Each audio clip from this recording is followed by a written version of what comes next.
الحمد لله وكفى وسلام على عباده الذين اصطفى أما بعد.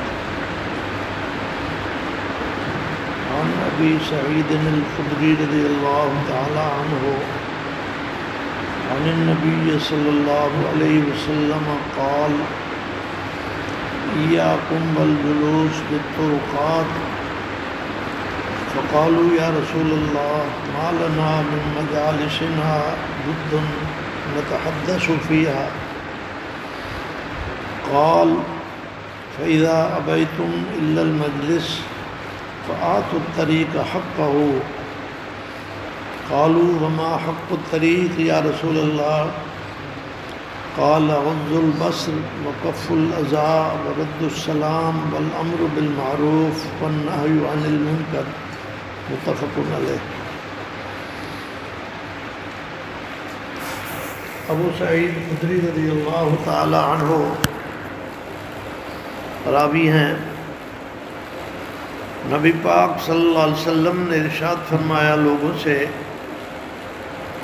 کہ راستوں میں نہ بیٹھا کرو، اس لیے کہ راستے میں آنے جانے والوں کو تکلیف ہوتی ہے، راستہ تنگ ہو جاتا ہے اور اس میں بہت ساری خرابیوں کا امکان ہوتا ہے۔ صحابہ نے عرض کیا: یا رسول اللہ، ہماری تو مجبوری ہے، ہمیں تو راستوں میں بیٹھنا پڑتا ہے، ہم وہاں کچھ گفتگو کرتے ہیں۔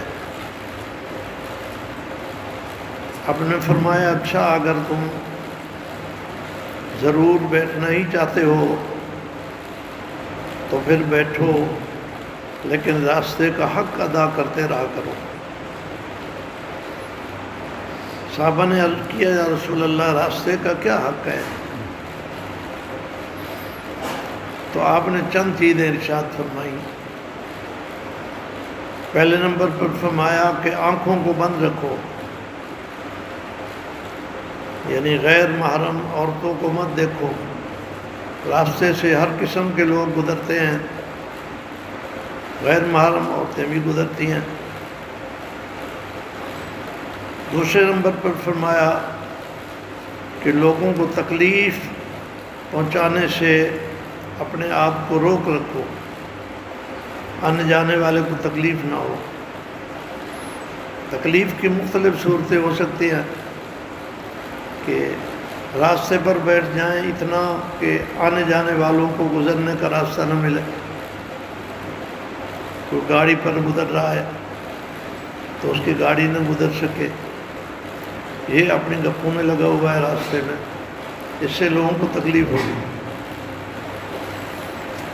یا راستے پر گندگی پھیلا دے، آنے جانے والوں کو اس سے اذیت ہوتی ہے، تعفن ہوتا ہے۔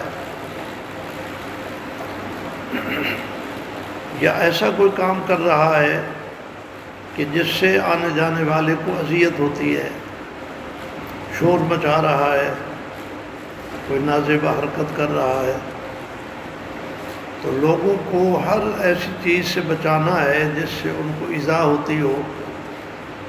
وہ موقع پر ہر بندے کو اس کا اندازہ ہو جاتا ہے کہ کس سے دوسرے کو تکلیف ہوتی ہے۔ تیسرے نمبر پر فرمایا کہ سلام کا جواب دینا ہے۔ اسی جملے کی وجہ سے اس باب میں یہ حدیث لائی گئی ہے، کیونکہ یہ باب ہے سلام کا۔ یقیناً گزرنے والے جب مومن ہوں گے تو وہ سلام کریں گے، تو وہاں پرنے خواہ بن کر اپنی گفتگو میں لگے رہیں اور ان کے سلام کا جواب ہی نہ دیں، تو یہ راستے کی حق تلفی ہے۔ راستے کا حق ہے کہ اس راستے پہ چلنے والوں کو سلام کا جواب دیں۔